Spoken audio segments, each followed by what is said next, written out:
नमस्कार दोस्तों, स्वागत है आपका एक नई कहानी में। और यह कहानी बहुत ही इंटरेस्टिंग होने वाली है, तो इस कहानी को पूरा जरूर सुनें।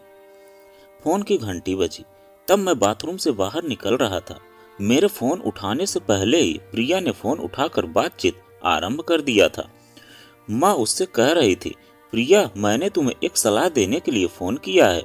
मैं जो कुछ कहने जा रही हूँ वह सिर्फ मेरी सलाह है, सास होने के नाते आदेश नहीं। उम्मीद है तुम उस पर विचार करोगी और हो सका तो मानोगी भी। बोलिए माँ जी। बेटी, तुम्हारे देवर गगन की शादी है। वह कोई गैर नहीं, तुम्हारे पति का सगा भाई है। तुम दोनों के व्यापार अलग हैं, घर अलग हैं, कुछ भी तो साझा नहीं है। फिर भी तुम लोगों के बीच मधुर संबंध नहीं है, बल्कि यह कहना अधिक सही होगा कि अटूट संबंध टूट चुके हैं। मैं तो समझती हूँ कि अलग अलग रहकर संबंधों को निभाना ज्यादा आसान हो जाता है। वैसे उसकी गलती क्या है? बस यही कि उसने तुम दोनों को इस नए शहर में बुलाया, अपने साथ रखा और नए सिरे से व्यापार शुरू करने को प्रोत्साहित किया। हो सकता है उसके साथ रहने में तुम्हें कुछ परेशानी हुई हो, एक दूसरे से कुछ शिकायतें भी हो, किंतु इन बातों से क्या रिश्ते समाप्त हो जाते हैं?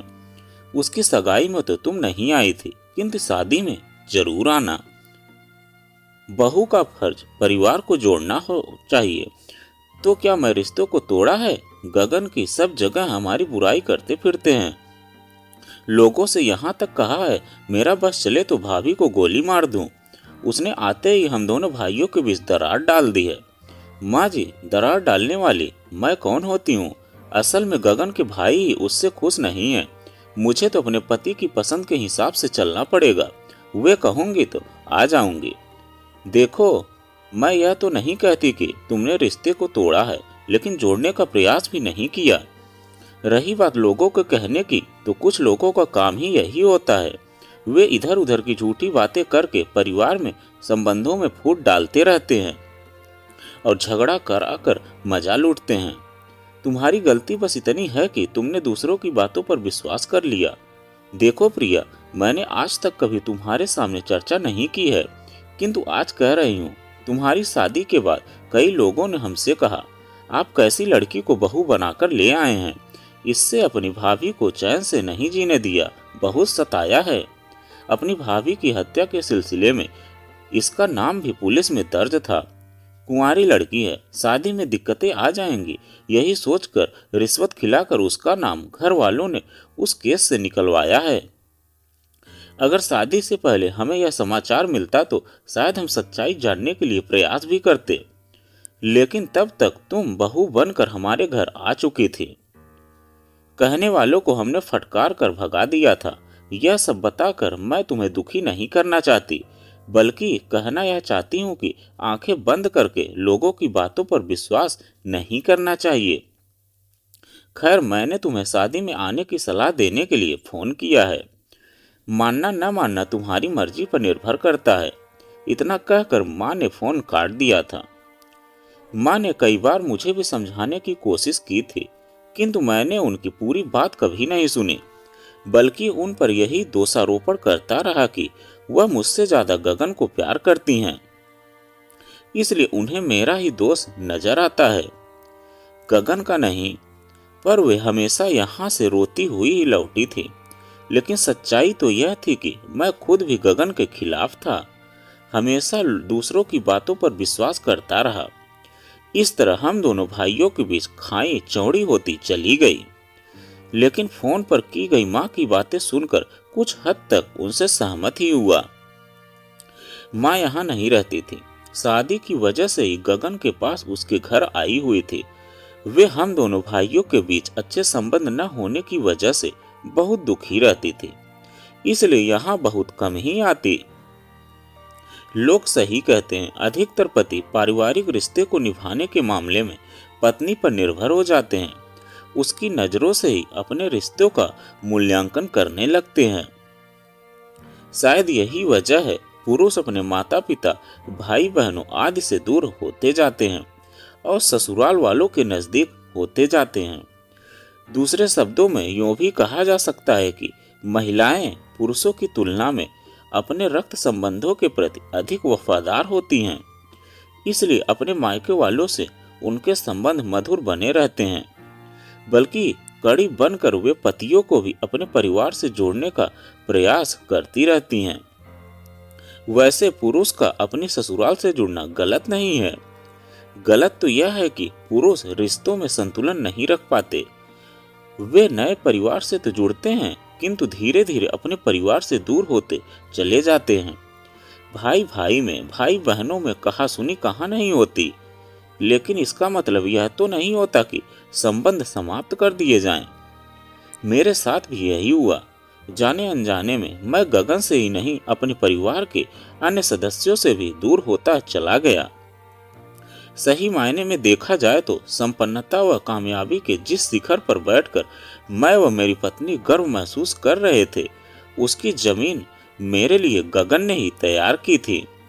उसके पूर्ण सहयोग व प्रोत्साहन के बिना अपनी पत्नी के साथ मैं इस अजनबी शहर में आने व अल्प पूंजी से नए सिरे से व्यवसाय शुरू करने की बात सोच भी नहीं सकता था। उसका आभार मानने के बदले मैंने उस रिश्ते को दफन कर दिया। मेरी उन्नति में मेरी ससुराल वालों का 1% भी योगदान नहीं था, किंतु धीरे धीरे वही मेरे नजदीक होते गए। दोष प्रिया का नहीं, मेरा था। मैं ही अपने निकटतम रिश्तों के प्रति ईमानदार नहीं रहा। जब मैंने ही उनके प्रति उपेक्षा का भाव अपनाया तो मेरी पत्नी प्रिया भला उन रिश्तों की कद्र क्यों करती। समाज में साथ रहने वाले मित्र, पड़ोसी, परिचित सब हमारे हिसाब से नहीं चलते। हम में मतभेद भी होते हैं, एक दूसरे से नाखुश भी होते हैं, आगे पीछे एक दूसरे की आलोचना भी करते हैं, लेकिन फिर भी संबंधों का निर्वाह करते हैं, उनके सुख दुख में शामिल होते हैं। फिर अपनों के प्रति हम इतने कठोर क्यों हो जाते हैं? उनकी जरा जरा सी त्रुटियों को बढ़ा चढ़ा कर क्यों देखते हैं? कुछ बातों को नजरअंदाज क्यों नहीं कर पाते? तिल का ताड़ क्यों बना देते हैं? मैं सोचने लगा, गगन मेरा सगा भाई है। यदि जाने अनजाने उसने कुछ गलत किया या कहा भी है तो आपस में मिल बैठकर मतभेद मिटाने का प्रयास भी तो कर सकते थे। गलत फहमियों को दूर करने के बदले हम रिश्तों को समाप्त करने के लिए कमर कस ले, यह तो समझदारी नहीं है। असलियत तो यह है कि कुछ शातिर लोगों ने दोस्ती का ढोंग रचाते हुए हमें एक दूसरे के विरुद्ध भड़काया, हमारे बीच की खाई को गहरा किया। हमारी नासमझी की वजह से वे अपनी कोशिश में कामयाब भी रहे, क्योंकि हमने अपनों की तुलना में गैरों पर विश्वास किया। मैंने निर्णय कर लिया कि अपने फैसले मैं खुद लूंगा। गगन की शादी में प्रिया जाए या न जाए, किंतु मैं समय पर पहुंचकर भाई का फर्ज निभाऊंगा। उसकी सगाई में भी प्रिया की वजह से मैं तब पहुंचा जब कार्यक्रम समाप्त हो चुका था। सगाई वाले दिन मैं जल्दी ही दुकान बंद करके घर आ गया था, लेकिन प्रिया ने कलह शुरू कर दिया था। वह गगन के प्रति शिकायतों का पुराना पुलिंदा खोलकर बैठ गई थी। उसने मेरा मूड इतना खराब कर दिया था कि जाने का उत्साह ही ठंडा पड़ गया था। मैं बिस्तर पर लेटा लेटा ही सो गया था। जब नींद खुली तो रात के 11 बज रहे थे। मन अंदर से ही कचोट रहा था कि तेरे सगे भाई की सगाई है और तू यहाँ घर में पड़ा है। फिर मैं बिना कुछ विचार किए देर से ही सही, लेकिन गगन के घर चला गया था। मानव का स्वभाव है कि अपनी गलती न मानकर दोष दूसरे के सिर पर मढ़ देता है, जैसे कि वह दोष मैंने प्रिया के सिर पर मढ़ दिया था। ठीक है, प्रिया ने मुझे रोकने का प्रयास अवश्य किया था, किंतु मेरे पैरों में बेड़ी तो नहीं डाली थी। दोषी मैं ही था। वह तो दूसरे घर से आई थी। नए रिश्तों में एकदम से लगाव नहीं होता। मुझे ही कड़ी बनकर उसको अपने परिवार से जोड़ना चाहिए था, जैसे उसने मुझे अपने परिवार से जोड़ लिया था। प्रिया की सिसकियों की आवाज से मेरा ध्यान भंग हुआ। वह बाहर वाले कमरे में थी। उसे मालूम नहीं था कि मैं नहाकर बाहर आ चुका हूँ और फोन की लाइन पर माँ व उसकी पूरी बातें सुन चुका हूँ। मैं सहजता से बाहर गया और उससे पूछा, प्रिया क्यों रो रही हो? मुझे रुलाने का ठेका तो तुम्हारे घर वालों ने ले रखा है। अभी आपकी माँ का फोन आया था। आपको तो पता है ना, मेरी भाभी ने आत्महत्या की थी। आपकी माँ ने आरोप लगाया है कि भाभी की हत्या की साजिश में मैं भी शामिल थी। यह कहकर वह जोर जोर से रोने लगी। बस यही आरोप लगाने के लिए उन्होंने फोन किया था। उनके हिसाब से मैंने रिश्तों को तोड़ा है। फिर भी वे चाहती हैं कि मैं गगन की शादी में जाऊं। मैं इस शादी में कभी नहीं जाऊंगी। यह मेरा अंतिम फैसला है। तुम्हें भी वहां नहीं जाना चाहिए। सुनो, हम दोनों अपना अपना फैसला करने के लिए स्वतंत्र हैं। मैं चाहते हुए भी तुम्हें गगन के यहाँ चलने के लिए बाध्य नहीं करना चाहता, किंतु अपना निर्णय लेने के लिए मैं स्वतंत्र हूँ। मुझे तुम्हारी सलाह नहीं चाहिए। तो तुम जाओगे? गगन, तुम्हारे व मेरे लिए जगह है। इतना जगह जहर उगलता फिरता है, फिर भी जाओगे? उसने कभी मुझसे या मेरे सामने ऐसा नहीं कहा है। लोगों के कहने पर हमें पूरी तरह विश्वास नहीं करना चाहिए। लोगों के कहने की परवाह मैंने की होती तो तुमको कभी भी वह प्यार न दे पाता जो मैंने तुम्हें दिया है। अभी तुम माँ जी द्वारा आरोप लगाए जाने की बात कर रही थी, पर वह उन्होंने नहीं लगाया। लोगों ने उन्हें ऐसा बताया होगा। आज तक मैंने भी इस बारे में तुमसे कुछ नहीं पूछा या कहा नहीं। आज कह रहा हूँ। तुम्हारे ही कुछ परिचितों व रिश्तेदारों ने मुझसे भी कहा कि प्रिया बहुत तेज मिजाज की लड़की है।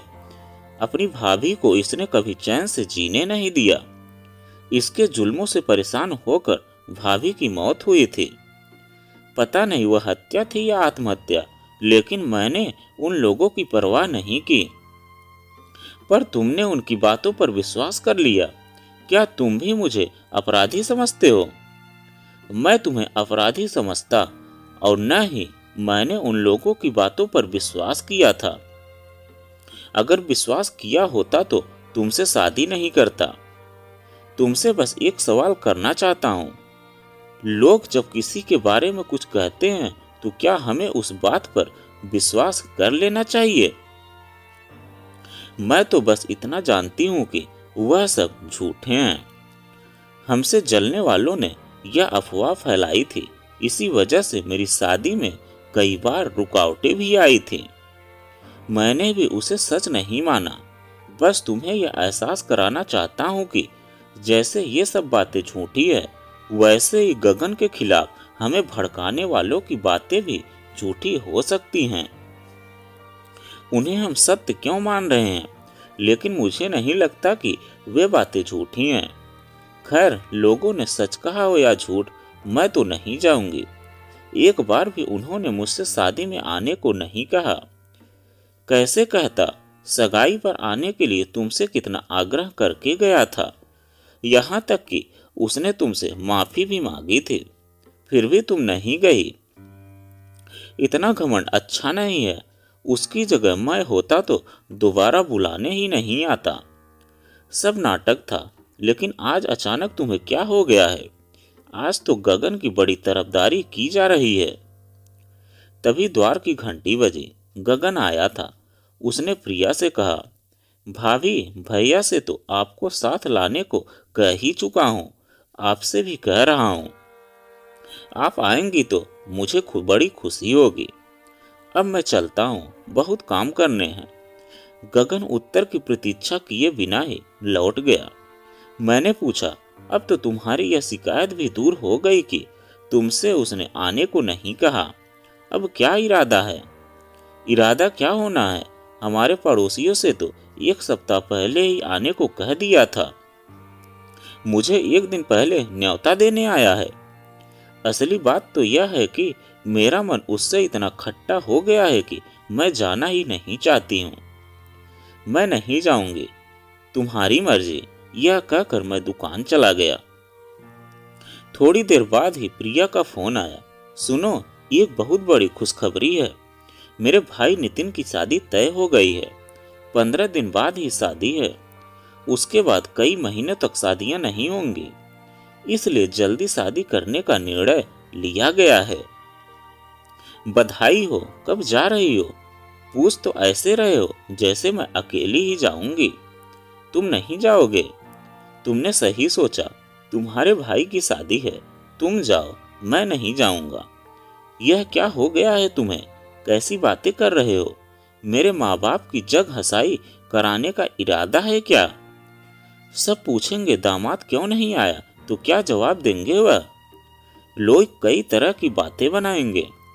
बातें तो लोगों ने तब भी बनाई होगी जब एक ही शहर में रहते हुए सगी भाभी होकर भी तुम देवर की सगाई में नहीं गई और अब शादी में भी नहीं जाओगी। जगहसाई क्या यहाँ नहीं होगी, या फिर इज्जत का ठेका तुम्हारे खानदान ने ही ले रखा है? हमारे खानदान की तो कोई इज्जत ही नहीं है। मत करो तुलना दोनों खानदानों की।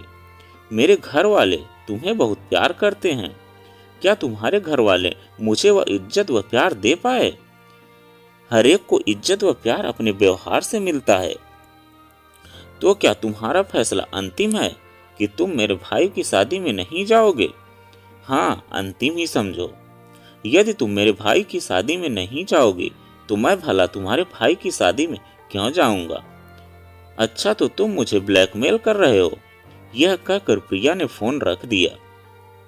दूसरे दिन गगन की शादी में प्रिया को आया देखकर माँ जी का चेहरा खुशी से खिल उठा था और गगन भी बहुत खुश था। माँ जी ने स्नेह से प्रिया की पीठ पर हाथ रखते हुए कहा, बेटी तुम आ गई, मैं बहुत खुश हूँ। मुझे तुमसे यही उम्मीद थी। आती कैसे नहीं, मैं आपकी बहुत इज्जत करती हूँ। आपके आग्रह को कैसे टाल सकती थी मैं मन ही मन मुस्कुराया। प्रिया किन परिस्थितियों के कारण यहाँ आई है यह तो बस मैं ही जानता था। उसके ये संवाद भले ही झूठे थे, पर अपने सफल अभिनय द्वारा उसने माँ को प्रसन्न कर दिया था। यह हमारे बीच हुए समझौते की एक सुखद सफलता थी। इसलिए सभी लड़कियों को अपने मायके और ससुराल वालों को समान नजरिए से देखना चाहिए। जब तक लड़कियां दोनों परिवारों को समान सम्मान नहीं देंगी, तब तक परिवार बिखरते रहेंगे। तो दोस्तों, यह कहानी आपको कैसी लगी कमेंट में लिखकर जरूर बताइएगा। अगर आप हमारे चैनल पर नए हैं तो प्लीज़ चैनल को सब्सक्राइब कीजिएगा और वीडियो को एक लाइक कीजिएगा। तो चलिए मिलते हैं एक नई कहानी के साथ में एक नए वीडियो में।